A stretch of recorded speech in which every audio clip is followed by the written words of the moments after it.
107.8 FM radio जय घोष पर आप हैं अपनी दोस्त समरीन के साथ और इस वक्त स्टूडियो में हमारे साथ मौजूद हैं शिक्षाविद और जाने माने पर्यटन गुरु प्रोफेसर मनोज दीक्षित जी। बहुत बहुत स्वागत है सर आपका। धन्यवाद। प्रोफेसर दीक्षित जी के बारे में अगर मैं बात करूं तो आप लखनऊ यूनिवर्सिटी में एक डायनामिक प्रोफेसर के तौर पर काम कर चुके हैं, साथ ही साथ आप पब्लिक एडमिनिस्ट्रेशन डिपार्टमेंट में भी हेड ऑफ द डिपार्टमेंट में काम कर चुके हैं और इसके अलावा आप पर्यटन शिक्षण संस्थान में निदेशक के तौर पर काम कर चुके हैं और साथ ही साथ आप डॉक्टर राम मनोहर लोहिया अवध विश्वविद्यालय में कुलपति के तौर पर काम कर चुके हैं। तो बिला ताख़ीर किए, बगैर देरी किए मैं आपकी मुलाकात कराती हूँ प्रोफेसर मनोज दीक्षित जी से। दीक्षित जी, बहुत बहुत स्वागत है हमारे स्टूडियो में। धन्यवाद समरीन। सर, मैं सबसे पहले आपसे ये पूछना चाहूँगी कि भारत के परिप्रेक्ष्य में उत्तर प्रदेश में पर्यटन को आप कैसे देखते हैं? क्या कुछ संभावनाएं हैं और क्या कुछ तरीके हैं जिससे इस पर्यटन को बढ़ावा मिल सके? देखिए, भारत अगर वैश्विक पर्यटन की दृष्टि से देखा जाए तो एक बहुत मेजर प्लेयर नहीं बन पाया। उसके कुछ कारण है, उसकी चर्चा बाद में की जा सकती है। लेकिन डोमेस्टिक टूरिज्म के तौर से या घरेलू पर्यटन के तौर से भारत एक सुपर पावर है जिसकी बहुत बड़ी संख्या में टूरिस्ट जो हैं वो आते हैं। उत्तर प्रदेश भारत का हृदय स्थल कहा जा सकता है, मतलब मेजर प्लेयर्स जिसको हम कह सकते हैं टूरिज्म के अंदर रहता है। और वर्षों बरस से आज़ादी के बाद से लेकर अब तक जो ट्रेंड रहे हैं वो भारत में पर्यटन में के क्षेत्र में उत्तर प्रदेश का स्थान पहला या दूसरा ही रहता है। संख्या की दृष्टि से अगर देखा जाए तो पहला या दूसरा रहता है।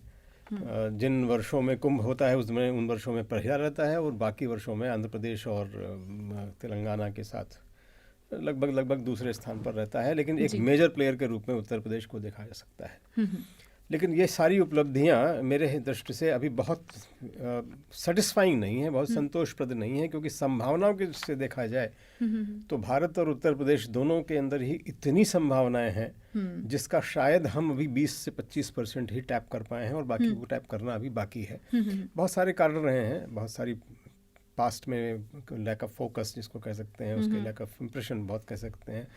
काम कम किया गया, इंफ्रास्ट्रक्चर नहीं था, परिवहन नहीं था, लिंकेज नहीं थे, आईसीटी नहीं था। बहुत सारे ऐसे कारण हैं जिसकी वजह से पर्यटक इतना बड़ी संख्या में यहाँ नहीं आता था। लेकिन घरेलू पर्यटन की दृष्टि से चूँकि यह उत्तर प्रदेश एक हमेशा से एक सुपर पावर रहा है तो उस दृष्टि से बहुत ही सेटिस्फाइंग संख्या है अगर संख्या की दृष्टि से देखा जाए।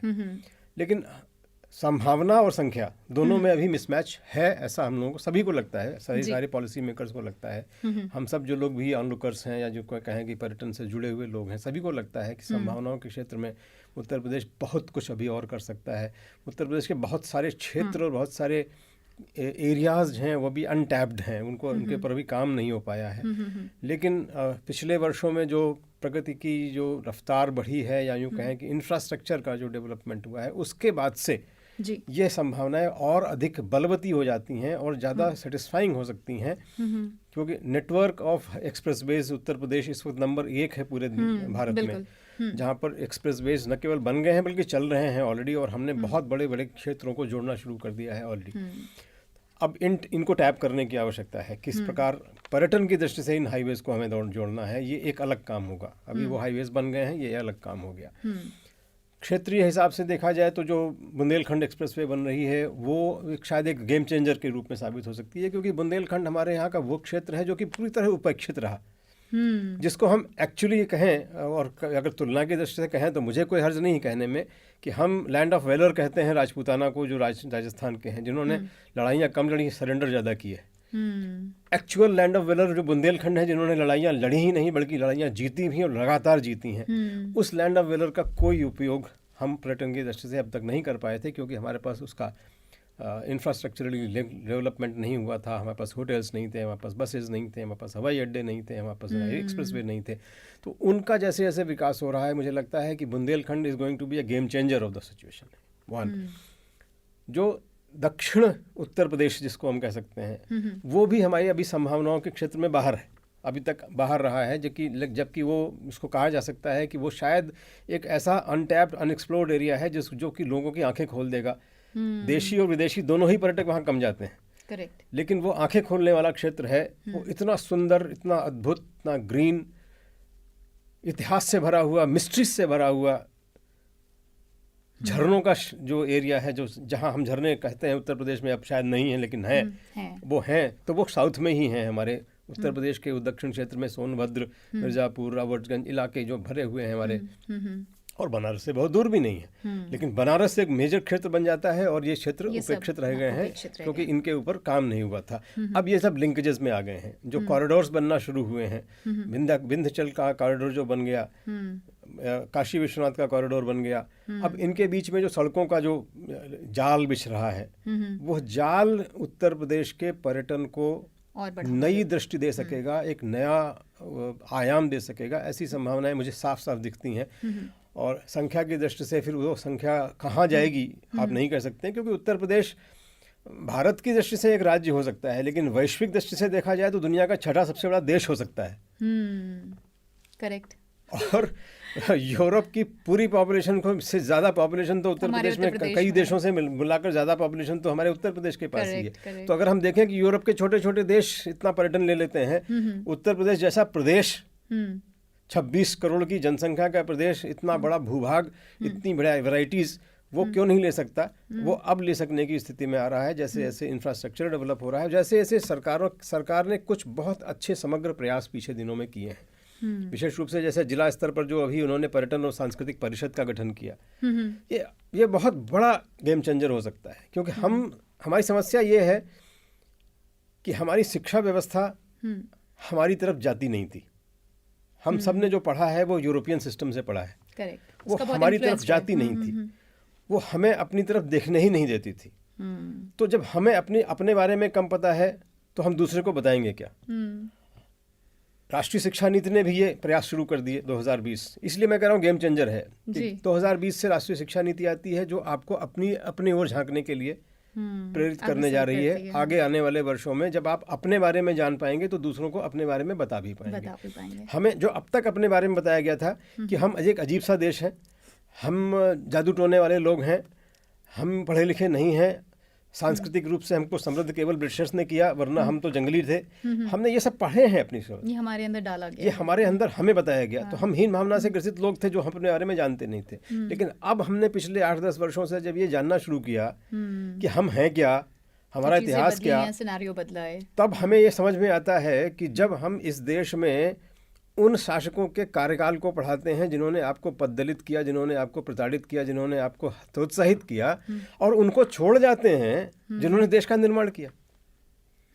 अहोम डायनेस्टी के बारे में हमारा इतिहास साइलेंट क्यों हो जाता है, जबकि 498 साल की लगातार चलने वाली एकमात्र डायनेस्टी पूरी दुनिया में अगर कोई है तो अहोम डायनेस्टी है, वो भारत की है। हम उसके बारे में नहीं जानते। हम साउथ के उन शानदार भवनों के बारे में बिल्कुल नहीं जानते हैं जो कि ताजमहल से 50 गुना अच्छे हैं। वे उस समय बने हैं जबकि हमने सोचा भी नहीं था कि कोई भवन निर्माण हो सकता है। वो इतने ऊंचे, इतने भव्य भवन बने हुए हैं। 350 टन का यदि कोई पत्थर मंदिर के ऊपर 350 मीटर ऊपर रखा हुआ है तो कैसे रखा गया होगा ये सोच नहीं पाते हैं हम।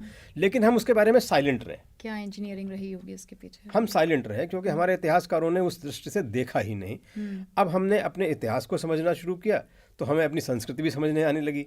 जब हमें अपनी संस्कृति समझ में आने लगी तो हमें इस संस्कृति का इंटरप्रिटेशन और उसके बारे में नरेशन बनाने की ताकत आती गई।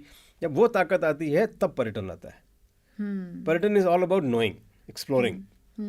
वो केवल घूमना नहीं है। करेक्ट। अगर आपने जो प्रश्न पूछा था ना, भारत में पर्यटन की इतनी प्राचीन परंपरा है लेकिन वो टूटने खंडित होने की समस्या है। हम कहते हैं कि हमारे एक शब्द है अटन या अटन या आटन, दो शब्द कहलाते हैं। अटन और आटन का मतलब है भ्रमण, सीकर्स जो घूमते हैं नॉलेज के लिए। तो सबसे पहला अटन हमारे यहाँ होता था देशाटन। अपना गांव छोड़ो, अध्ययन के लिए जाओ, वो देशाटन कहलाता था।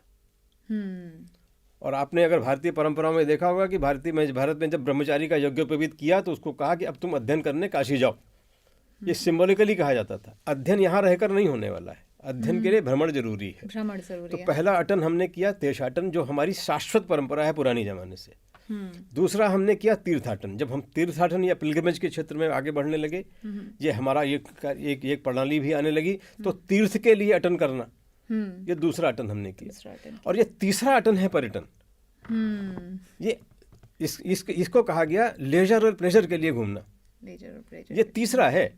तो हमारी पहली दोनों परंपराओं को यदि आप हटाकर तीसरे पर जाते हैं तो आप समग्रता से इस अटन परंपरा को नहीं जान पाएंगे। इसलिए पर्यटन ने अब तीनों ही चीजों को जोड़ा है। क्या बात है। हाँ।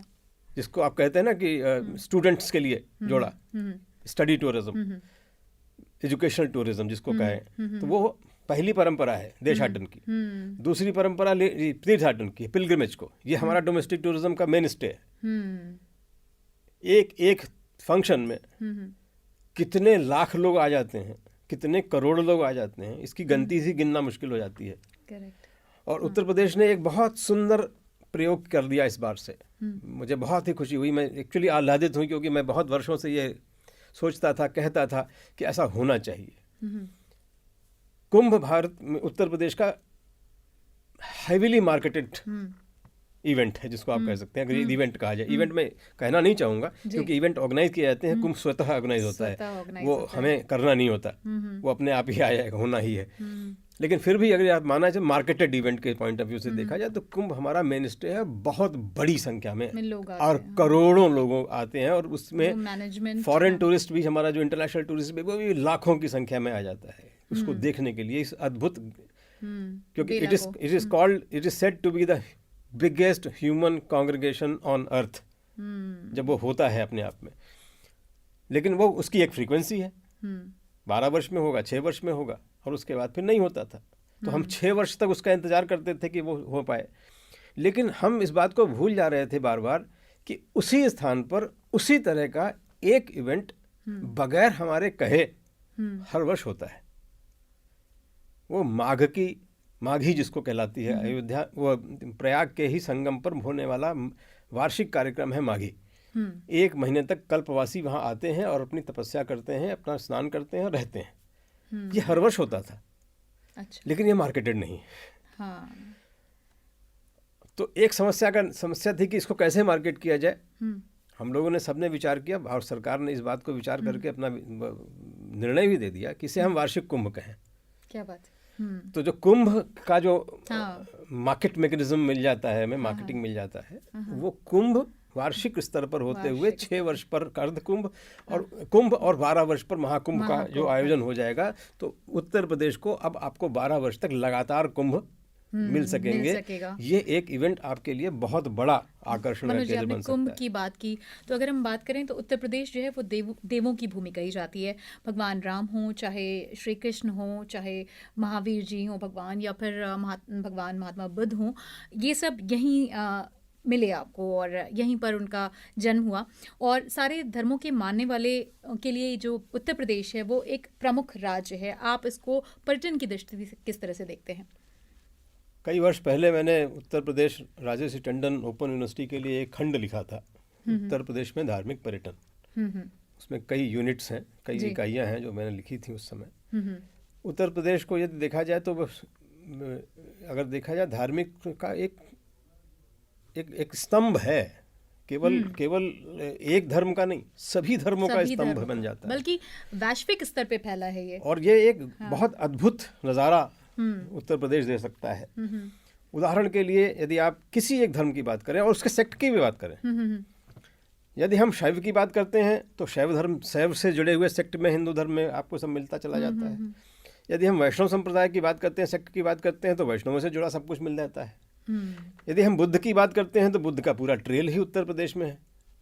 यदि हम जैनिज्म की बात करते हैं तो आप शायद बहुत कम लोग ये बात जानते हैं, क्योंकि हमारे वही पुस्तकों का लेखन हमारा थोड़ा फॉल्टी हमेशा से रहा है, कि जैन धर्म के 3 तीर्थंकरों का जन्म तो अयोध्या में ही हुआ था। वो अयोध्या से ही चला है। तो अयोध्या एक प्रकार से दोनों धर्मों की नगरी हो गई। हाँ। तो ये भी एक आपका एक बड़ा सेक्टर बन जाता है, जो जैनों का बड़ा सेंटर है। अयोध्या में काफ़ी काम कर रहे हैं जैन धर्म वाले। बड़ा उनका मंदिर जीर्णोद्धार हो रहा है, ऋषभदेव का मंदिर बन रहा है, बड़ी शानदार मूर्ति बन रही है। तो ऋषभदेव का चूंकि जन्म वहाँ हुआ था, तो इसलिए एक बड़ी सेंटर के रूप में वो भी विकसित हो रहा है। अब अगर आप आते हैं तो सूफीज़म का बहुत बड़ा गढ़ है उत्तर प्रदेश। उत्तर प्रदेश से ज़्यादा सूफी कहीं नहीं है उत्तर प्रदेश में। लखनऊ में ही 26 सूफियों की बड़ी दरगाहें हैं। तो सूफियों के पॉइंट ऑफ व्यू से देखा जाए तो शायद यदि अगर हम कहें कि अगर फ्यूज़न का कोई एक गढ़ हो सकता है तो वो उत्तर प्रदेश है। बड़े बड़े अभी मेरे ख्याल से आजकल में ही देवा शुरू होने वाला है और एक बड़ा इवेंट होता है वो। तो सूफियों की दरगाहें आपके पास बड़ी मात्रा में मौजूद। शायद सूफियों को सबसे ज़्यादा मुफीद जगह उत्तर प्रदेश नजर आई होगी, इसलिए वो सारी जगहों छोड़कर उत्तर प्रदेश में बड़ी संख्या में आकर बसे जी। और वो हर जगह हैं। तो सूफियों का देख लीजिए आप, क्रिश्चियनिटी के भी बड़े सेंटर्स हैं आपके पास। तो कोई भी धर्म हो, उत्तर प्रदेश ने उसको अपने यहाँ स्थान दिया है, आत्मसात किया है और उसको बचाया है। फिर आते हैं हमारे मेले, बड़े मेलों का त्यौहार। वो मेले जो कि धार्मिक दृष्टि से आयोजित होते हैं, वो मेले जो कि सांस्कृतिक दृष्टि से आयोजित होते रहे हैं। नौचंदी का मेला कितना पुराना है अब शायद जाना भी मुश्किल हो गया है, बट वो हर वर्ष अपने समय पर होता है और बड़ा मेला होता है। कुछ सरकार के द्वारा आयोजित मेले प्रारंभ हुए, उनका भी काफ़ी अच्छा स्वरूप हो गया, जैसे गंगा महोत्सव हुआ, दीपोत्सव हुआ, देव दीपावली हुई। तो अब आप सरकार द्वारा या अभी जो बरसाने की होली का भी हमने उसका जिसको उसको ऑर्गेनाइज करना शुरू किया है। तो अब एक जो प्राकृतिक या जो कहें सांस्कृतिक रूप से आयोजित होने वाले, धार्मिक रूप से आयोजित होने वाले महोत्सवों के साथ साथ शासन द्वारा समर्थित महोत्सवों को भी हम अच्छे से फ्यूजन कर पाएंगे। तो ये हमारे लिए बहुत बड़ा इवेंट। हम चाहते हैं उत्तर प्रदेश में हर दिन एक नया इवेंट हो रहा हो। उत्तर प्रदेश में ये संभावनाएं हैं। अगर हम इवेंट्स की बात करें तो राज्य सरकार ने पर्यटकों के लिए सुरक्षा सुविधा के लिए और प्रचार प्रसार के लिए क्या कदम उठाए हैं या क्या कदम उठाए जा सकते हैं, अगर आप बताएं तो। देखिए, दो चीज़ों पे मैं इसको बांटना चाहूँगा। एक चीज़ हमें ये बात बहुत स्पष्टता से समझ लेनी चाहिए सभी को कि टूरिज्म दुनिया भर में 80% से अधिक प्राइवेट एक्टिविटी है। यानी प्राइवेट सेक्टर का पार्टिसिपेशन इसमें बहुत ज़्यादा होता है। सरकार फैसिलिटेटर के रूप में आती है। तो ये जो भूमिकाएं हैं, ये दोनों पक्षों को समझने की आवश्यकता है।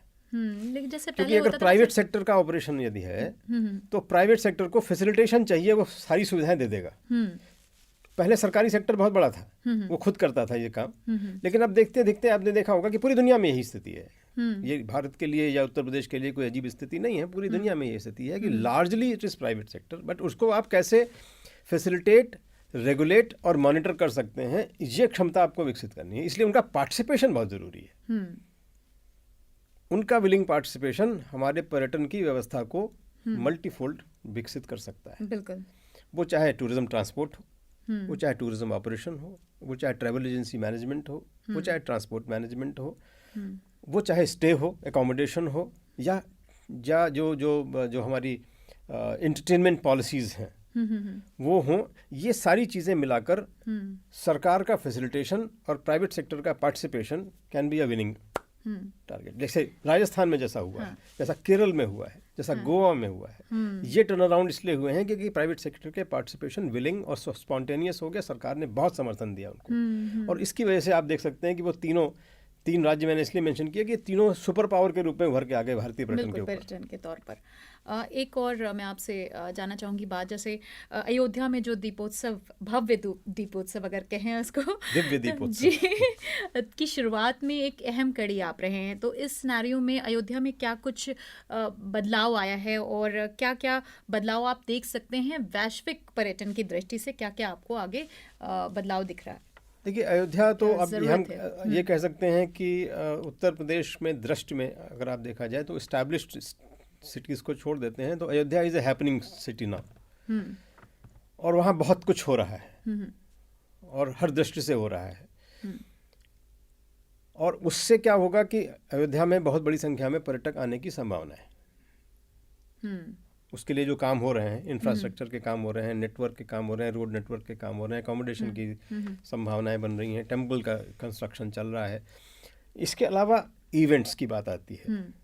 आपने जैसा कहा कि दीपोत्सव एक परिकल्पना थी जो कि साकार हुई, हमारे रहते ही साकार हो गई, तो कम से कम हमें इस बात का संतुष्टि है कि हम लोगों ने इसको होते हुए देखा। और अब वो इतना व्यापक बड़ा आकार ले चुकी है कि अब वो एक ग्लोबल इवेंट के तौर से धीरे धीरे आती जा रही है।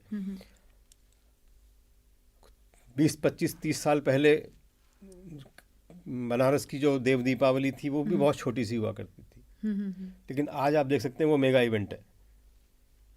और इतना मेगा इवेंट है कि उस दिन पूरे बनारस में आसपास के क्षेत्रों में एक होटल रूम नहीं मिल सकता। तो ये इसलिए मैं ये होटल रूम की बात मैं इसलिए कर रहा हूँ क्योंकि प्राइवेट सेक्टर है। यदि उसका पार्टिसिपेशन लेना है तो प्रॉफिटेबिलिटी भी उनकी कहीं ना कहीं से आनी चाहिए, और उनका इम्पोर्टेंस इन्वॉल्वमेंट इसी रूप में हो सकता है। तो आज वो उस इवेंट का इंतजार करते हैं कि एक देव दीपावली उनके लिए साल भर के लिए बहुत मेगा इवेंट दे जाती है। दिव्य दीपोत्सव धीरे धीरे उसी लाइन पर आने वाला इवेंट है, जो आगे आने वाले वर्षों में आप देखेंगे कि आप अभी भी है स्थिति है थोड़ा सा उसको स्ट्रेटेजिक नुकसान ये है कि वो लखनऊ से बहुत नज़दीक है। ये नुकसान मानता हूँ मैं, क्योंकि लखनऊ से नज़दीक है, रोड अच्छी है, तो आप 1.5 घंटे में पहुँच सकते हैं। इसलिए रात रुकने की जो टूरिज्म की जो स्पेशलिटी होती है वो थोड़ी वीक हो जाती है। लेकिन उस दृष्टि से अब अयोध्या में आने वाले वर्ष में, इस वर्ष से एक इवेंट प्रारंभ हो रहा है, अगले वर्ष से एक और इवेंट प्रारंभ हो रहा है, और उसके अगले वर्ष एक और इवेंट प्रारंभ हो रहा है। ये 4-5 इवेंट्स की लाइन हम लोगों ने ऑलरेडी सोच रखी है। ये सब इवेंट्स बन जाएंगे वहाँ पर, तो ये इवेंट्स आपको दिखाएंगे कि आप अयोध्या में क्यों रुकें, क्योंकि बहुत सारे इवेंट्स रात को होंगे। ओके। जैसे इस वर्ष रामायण मेला महोत्सव जो कि कभी लोहिया जी ने एस्टैब्लिश किया था, बड़ी इच्छा से एस्टैब्लिश किया था, और बीच में वो अपनी भूमिका बहुत अच्छे से नहीं निभा पा रहा था। इस वर्ष राम विवाह की व्यवस्था पहली बार इस बार जोड़ दी गई रामायण मेला में। तो अब राम विवाह का मतलब है कि विवाह से संबंधित जितने भी छोटे छोटे जो रिचुअल्स और फेस्टिवल्स और सॉन्ग्स और डांसेस होते हैं वो सब के सब इस बार रामायण मेला में होंगे, और वो दिन में चलेंगे और रात तक चलेंगे, क्योंकि विवाह तो अपने यहाँ रात का ही कार्यक्रम है। तो वो होने से एक इवेंट ऐसा क्रिएट हो जा रहा है कि जो रात से लेकर सवेरे तक आपको रोक सके, और जब रोक सकेगा तो पर्यटन से सीधा फायदा इंडस्ट्री को होगा, और तो इंडस्ट्री का इन्वॉल्वमेंट उस हिसाब से बढ़ता है। फिर अगले वर्ष में ये तैयारी चल रही है कि हम भरत कुंड से अयोध्या को जोड़ें। ये यात्रा वस्तुतः भरत कुंड से अयोध्या की है, तो अब अगले वर्ष इसको उस रूप में लाने की चर्चाएं चल रही है कि अगले वर्ष भरत जी वहाँ से भगवान को लेकर जब आएंगे 12-14 किलोमीटर, तो ये कितनी भव्यता लिए हुए इवेंट बन जाएगा, आप समझ सकते हैं। तो ये उसकी इकोनॉमी को चेंज कर देगा, सिटी की इकोनॉमी को भी चेंज करता है। बहुत कुछ बदलाव देखने को बहुत मिलने वाला है आने वाले वक्त में। हवाई अड्डा बन रहा है तो उसकी तरफ उस रोड पर काफ़ी कुछ बदलाव आने शुरू हो गए हैं। एक्सप्रेसवे, पूर्वांचल एक्सप्रेसवे 30 किलोमीटर दूर से ही निकल गया अयोध्या के है, तो वो एक बहुत बड़ा एरिया है जो कि अब डेवलप होगा between expressway and the city. तो इस प्रकार के जो डेवलपमेंट्स हो रहे हैं और इवेंट्स जिस प्रकार के जो प्लान हो रहे हैं, ये सारे के सारे मिलकर अयोध्या को एक टूरिज्म हब सेंटर के रूप में बनाएंगे। और जैसा शायद मैं आपसे अनौपचारिक बातचीत में जब कर रहा था कि अयोध्या से जो सूकर क्षेत्र है जहाँ पर तुलसीदास जी का जन्म माना जाता है, वो मुश्किल से 30 किलोमीटर होगा। उससे और थोड़ा सा 30 किलोमीटर आगे बढ़ जाएंगे तो शिवालिक की पहाड़ियाँ प्रारंभ हो जाएंगी। तो ये पूरा नेटवर्क जो बनेगा तो वो एक सर्किट के रूप में विकसित हो जाएगा। हम लोगों ने एक रामायण सर्किट के रूप में, राम सर्किट के रूप में भी सर्किट एक विकसित किया है, जो कि अभी 2-3 वर्ष लगेंगे उसको मैच्योर करके चलाने में। जी। उसमें है कि राम से संबंधित जो भी स्थान हैं उनको जोड़ा जाए। अच्छा, मेरा सवाल भी यही है इनफैक्ट कि उत्तर प्रदेश में जो रूरल टूरिज्म है और जो रीजनल टूरिज्म है, इसके बारे में आपकी क्या राय है? मेरा ये मानना है, बहुत अच्छा प्रश्न है ये, मेरे मन का प्रश्न है जी। रूरल टूरिज्म पे तो मैं बहुत उत्साहित नहीं होता हूँ, क्योंकि यूपी इज प्रीडोमिनेटली रूरल। इसलिए रूरल्स में हमारा कोई ऐसा शहरी नहीं होगा जिसने ग्रामीण क्षेत्र देखा नहीं हो। करेक्ट। हम मुंबई नहीं है। करेक्ट है ना, हम लखनऊ वाले या हमारे कोई भी शहर ऐसे नहीं है कि जो 100% रूरल हो गए हो। नोएडा छोड़ दीजिए थोड़ा बहुत, तो नोएडा गाजियाबाद जैसे क्षेत्र, तो उनके लिए कुछ इंटरेस्ट हो सकता है, लेकिन बाकी हम सब रूरल में ही हैं एक तरह से। हम घर से निकलते हैं, थोड़ी देर में रूरल शुरू हो जाता है, इसलिए हमारे लिए बहुत अट्रैक्शन उसका नहीं हो सकता है। वो इंटरनेशनल के लिए हो सकता है। उसके कुछ इवेंट्स यहाँ हमने प्लान भी किए हैं, पास्ट में प्लान हुए हैं, और अब इस बार और बढ़ रहे हैं। वो बढ़ेंगे तो उससे कुछ फ़र्क पड़ेगा इंटरनेशनल टूरिज्म पे।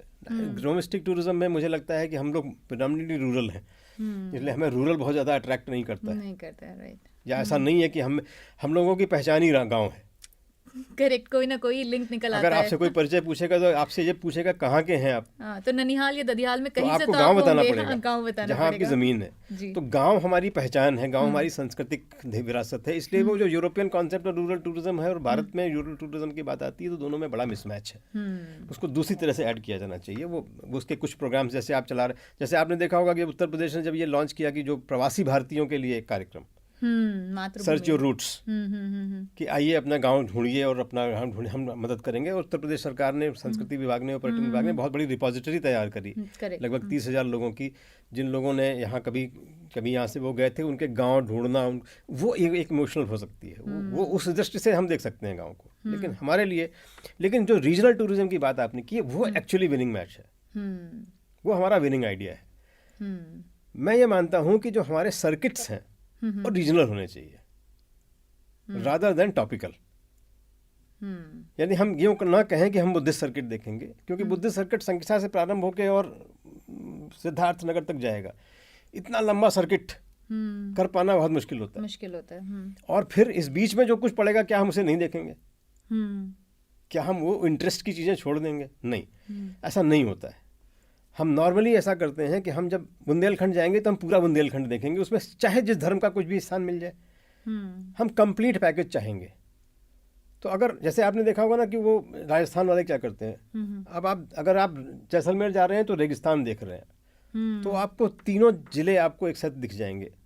तो रेगिस्तान देख रहे हैं आप, वहाँ आप राजस्थान नहीं देख रहे, वहाँ रेगिस्तान देख रहे हैं। जब आप सवाई माधोपुर की साइड में जाएंगे तो आप पूरा जंगल देख रहे हैं।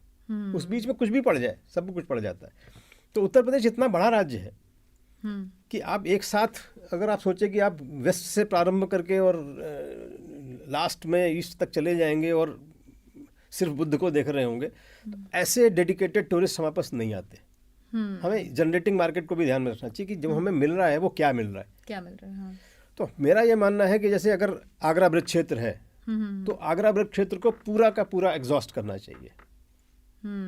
और उसमें कृष्ण भी आएंगे, उसमें निज़ामुद्दीन औलिया भी आ जाएंगे, तो उसमें मैक्सिमम कवरेज की बात कर रहे हैं आप। उसमें राधा भी आ जाएंगी, वहाँ बरसाने भी आ जाएगा, वहाँ ताजमहल भी आ जाएगा और वहाँ फतेहपुर सीकरी भी आ जाएगा। ये एक सर्किट बन जाएगा जिसमें आप उनको 3-4 दिन होल्ड कर सकते हैं। तो अगर हम इस सर्किट को बेचें तो हमें 3-4 दिन के लिए टूरिस्ट मिल जाएगा। हम केवल ताज को बेच रहे हैं, इसलिए वो सर्किट भी नहीं मिल रहा है हमें। जो गोल्डन ट्रायंगल जिसको हम कहते हैं, दिल्ली आगरा जयपुर, उसमें हाँ से तो आगरा ही है ना, और वो पासिंग डेस्टिनेशन बन गया है। दिल्ली से चले, आगरा देखा और जयपुर पहुंच गए, हॉल्ट भी नहीं किया, जयपुर हॉल्ट किया। So we are losing that. तो अगर हम आगरा लाए, आगरा से मथुरा दिखाया, मथुरा से ये सब घुमाते हुए, उसको करते हुए 3 दिन तक उसको होल्ड किया, तो हमारे टूरिज्म को भी फायदा, हमारे पर्यटक को भी फायदा, और हमारा स्टेट अपनी एक ब्रांडिंग को डेवलप कर पाएगा कि आप उत्तर प्रदेश में आए हैं तो आप कम से कम 1 महीने का टाइम लेकर आइए। We have so much to show you. Correct, we have so much to show you. और अपनी जो वैरायटी है वो रीजन्स के हिसाब से वैरायटीज को प्रोजेक्ट कर दिया जाए कि इस रीजन की ये वैरायटी है। अगर हम नॉर्दर्न में बुंदेलखंड जा रहे हैं तो उसकी ये वैरायटी है, साउथ में जा रहे हैं तो ये वैरायटी है, और उसको एक मेजर हब से जोड़ते जाएं। Agra could be one hub, Lucknow could be one hub, Jhansi could be one hub, Banaras could be one hub, एक हब, और उसके बाद स्पोक्स, जिसको मैं हब स्पोक कहता हूँ। हब स्पोक में हम अगर पहिए की तरह एक बीच में हब लगा हुआ है और उसकी तीलियों से जुड़े हुए पूरे स्थान हैं, ये हम एग्जॉस्ट करते जाएं यदि, तो हमारा रीजनल लेवल पर टूरिस्ट फ्लो कर जाएगा और वो डोमेस्टिक को भी फायदा करेगा। जो हम डोमेस्टिक की संख्या बहुत है, लेकिन वो उससे 4 गुनी हो सकती है कि आप लखनऊ आइए, हम आपको ये सब दिखाएंगे। ये सब हम आपको दिखाएंगे तो, लेकिन हमें बताना भी बहुत ज़रूरी है। इसलिए मैं आपसे पूछना चाहूँगी कि टूरिस्ट गाइड प्रशिक्षण का क्या महत्व है, और चूंकि आपने पर्यटन में बतौर शिक्षक बहुत काम किया है, तो आप इस पर रोशनी डालिए, ये कितना महत्वपूर्ण है। बहुत ही महत्वपूर्ण है। टूरिस्ट गाइड हमारा आँख कान है। एक प्रॉब्लम और होती है, मैं मेंशन करना चाहूँगी, टूरिज्म का एक सेट पैटर्न होता है, पर खट खट खट खट खट खट, मुझे लगता है वो एक थोड़ी कम्युनिकेशन स्किल को भी चेंज करने की, थोड़ी और ज़्यादा इंटरेस्टिंग या फिर इन्फॉर्मेटिव तो होते हैं वो, लेकिन इंटरेस्टिंग। देखिए, टूरिज्म गाइड पे हमारा बहुत ध्यान गया ही नहीं था कभी। हाँ, एग्जैक्टली। और हमने बहुत बाद में ये काम किया। 1992 के बाद से जब गवर्नमेंट ऑफ इंडिया ने इस पर थोड़ा प्रयास करना शुरू किया और एक्शन प्लान आया टूरिज्म का, और तब हमने गाइडिंग के बारे में सीरियसली सोचा शुरू किया कि guiding is also a skill, और वो स्किल कैसे इनकलकेट की जाए। तो पहले लेवल पर रीजनल गाइड्स बने, जो भारत सरकार आज भी बनाती है IITTM के थ्रू। उत्तर प्रदेश ने भी ये प्रयास किए थे जब यहाँ पर कॉमनवेल्थ गेम्स, पिछले कॉमनवेल्थ गेम्स जब इंडिया में हुए थे, उसके ठीक पहले हम लोगों ने स्टेट लेवल गाइड्स की बात स्टार्ट की थी। राजस्थान ने भी स्टेट लेवल गाइड्स की बात की थी, और हम लोगों ने उस समय करीब 2000 के आसपास गाइड्स तैयार किए थे। तो वो सारे इश्यूज जो आपने मेंशन किए अभी, वो हमने वहाँ लिए थे, और हमने पहले तो उनको डिकोड किया था, और हमें पता था कि वो गलत हिस्ट्री बता रहे हैं। उनके पास इंटरप्रिटेशन नहीं था, उनके पास नॉलेज नहीं थी, उन्होंने परंपरा से कुछ चीज़ें रटी थी, और उसके लॉजिक भी उनके पास नहीं थे। तो हम लोगों ने करीब 8 हफ्ते का प्रोग्राम किया था। बहुत एलैबोरेट और बहुत ही सक्षम गाइड्स हम लोगों ने बनाए थे। वो गाइड्स आज भी मेनस्टे हैं हमारी, कह सकते हैं आप कि वो उनकी दम पर हम आगे चलते हैं। और अभी उत्तर प्रदेश सरकार ने फिर से एक प्रारंभ किया है एक गाइड का ट्रेनिंग। गाइड पे मेरी ये व्यू है, मेरा ये मानना है कि एक तरह का गाइड नहीं हो सकता है, आपको कई तरह के गाइड्स बनाने पड़ेंगे। एक जिसको हम कहते हैं स्पॉट गाइड, एक मॉन्यूमेंट पर एक गाइड खड़ा हो जो उस मॉन्यूमेंट के बारे में इन एंड आउट सब कुछ जानता हो। उसे हमने प्रशिक्षित किया हुआ है, तैयार किया हुआ है कि वो व्यक्ति ऑथेंटिक जानकारी उस मॉन्यूमेंट के बारे में कह सकता है। उसे हम स्पॉट गाइड कहेंगे। एक है सिटी गाइड, जो शहर के ऐसे तमाम सारे स्पॉट्स को मिलाकर जानकारी रखता हो, उसे हम सिटी गाइड के रूप में प्रशिक्षित कर सकते हैं। और फिर हो सकता है रीजनल गाइड्स, और फिर हो सकता है स्टेट लेवल गाइड्स। ये संभव नहीं है कि एक ही गाइड सारी जगहों के बारे में सारी जानकारी रखता है। बहुत बड़ी, बहुत मैंने कहा ना कि बहुत बड़ा राज्य है ये, बड़ी वैरायटी वाला राज्य है ये। एक व्यक्ति के लिए सब कुछ हो पाना संभव नहीं है, लेकिन स्पेशलाइज किया जा सकता है। उत्तर प्रदेश पर्यटन ने पास्ट में बुद्धिस्ट लेवल गाइड बनाए, लखनऊ लेवल गाइड बनाए, और कुछ प्रयास हम लोगों ने बुंदेलखंड के लिए भी किए थे, लेकिन अभी बुंदेलखंड के गाइड्स भी बन रहे हैं। जब हम लोगों ने स्टेट लेवल गाइड बनाए थे, हम उन्हें बुंदेलखंड दिखाते थे, विजिट कराते थे जाकर। गाइड्स का एक्सपोजर बहुत जरूरी है। करेक्ट। वो सपनों की दुनिया में कहाँ तक रहेंगे जब उन्होंने देखा ही नहीं है। और उत्तर प्रदेश सरकार के ही प्रयास से मुझे याद है कि हम लोगों ने वो प्रयास किए थे जब पर्यटन के थ्रू किए थे, और मैं उस समय MKITM में था। तो हम लोगों ने रेलवे स्टेशन के कुलियों को, टेम्पो ड्राइवर्स को, रिक्शा पुलर्स को, इन सबको भी इसमें प्रशिक्षित किया था। 6-6 दिन की ट्रेनिंग उनको दी थी जब कुंभ का आयोजन हुआ था। कारण सिर्फ ये था कि फर्स्ट कांटेक्ट कौन है, वो कांटेक्ट भी नॉलेजेबल होना चाहिए। फर्स्ट कांटेक्ट तो कुली होगा, रिक्शा वाला होगा, ऑटो वाला होगा, टेम्पो वाला होगा, टैक्सी वाला होगा, और वही आपका मन बदल देगा, तो फिर आपका एंजॉय नहीं कर पाएंगे। तो उनको भी इन्वॉल्व करते हुए हम लोगों ने काम किया था। 2013 की जब कुंभ की ट्रेनिंग हुई थी, तो हम लोगों ने कुलियों को इस बात के लिए प्रशिक्षित किया था, और कुली सहित tempo drivers, coolies, even guides, इन सबको प्रशिक्षित किया था क्राइसिस मैनेजमेंट में। वो भी बहुत जरूरी है, और क्योंकि हर बड़े इवेंट में आप देख रहे हो कि पिछले 3-4 दिनों से आप खबरें पढ़ रहे हैं, ये इसी की कमी है। करेक्ट। आप इसको फोर्स ही नहीं कर पा रहे हैं कि हर भीड़ के दिन क्राइसिस आएगी। क्राइसिस आएगी तो हम देखेंगे नहीं, हमें मान के चले कि क्राइसिस आएगी, क्योंकि भीड़ है। तो उस क्राइसिस को हैंडल करने के लिए हम लोगों को कितना तैयार कर सकते हैं, ये बात हम लोगों ने एक मॉडल भी किया है। क्राइसिस मैनेजमेंट इन टूरिज्म पर मैंने PhD सुपरवाइज की थी। उसमें हम लोगों ने एक विलेज पंचायत लेवल पर क्राइसिस मैनेजमेंट यूनिट तैयार करने की बात की थी कि विलेजेस जितने भी स्टेक होल्डर हैं, उन सबको इसमें इन्वॉल्व होना चाहिए।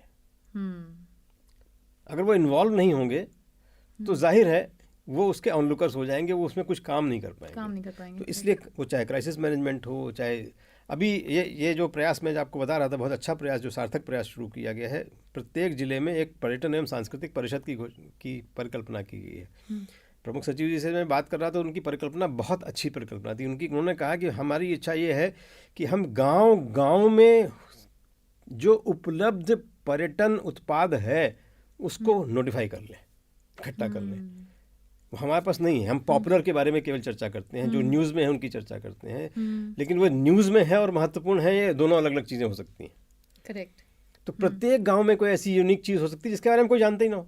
हम्म अभी आपने परसों अगर खबर पढ़ी हो, मध्य प्रदेश में बुद्धकालीन गुफाएं मिली हैं, हम्म वो अब मिली हैं अब मिले हैं 2020 में, लेकिन मिली किसी के प्रयास से, वो चल रहा था काम, में मिली। मध्य प्रदेश में ये कलेक्टर थे, वो ढूंढते घूम रहे थे कि पुराने ज़मानों में लोगों ने पत्थरों में कप जैसी कुछ आकृतियाँ बनाई गई हैं, वो जो मैन मेड है, उसको ढूंढते ढूंढते उन्होंने जंगलों में ढूंढ डाली ढेर सारी। तो ये जो कार्य है ये सबका है, और इसको अगर हम इकट्ठा कर लेते हैं और किसी बुक फॉर्म में या वेबसाइट पर या इंफॉर्मेशन ब्रोशर के थ्रू देने लग जाते हैं, तो आप समझ सकते हैं कि कितना इंटरेस्ट बढ़ जाएगा लोगों का। ये प्रयास उत्तर प्रदेश ने शुरू कर दिए हैं, और ये प्रयास साल भर के बाद इसका परिणाम आपके सामने होगा कि जब आप अपने बारे में दूसरों से ज़्यादा जानते होंगे। करेक्ट। मनोज जी, बहुत बहुत शुक्रिया, आपने पर्यटन के बारे में हमारे दर्शकों को और श्रोताओं को इतनी सारी जानकारियाँ दी हैं। डेफिनेटली उत्तर प्रदेश पर्यटन के क्षेत्र में बहुत तेज़ी से आगे बढ़ रहा है और हम आगे बढ़ेंगे भी। फ़िलहाल हम अपनी बातचीत को यहीं पर विराम देते हैं। आप आए, हमारे साथ बातचीत की, इसके लिए बहुत बहुत धन्यवाद। बहुत बहुत आभार। जय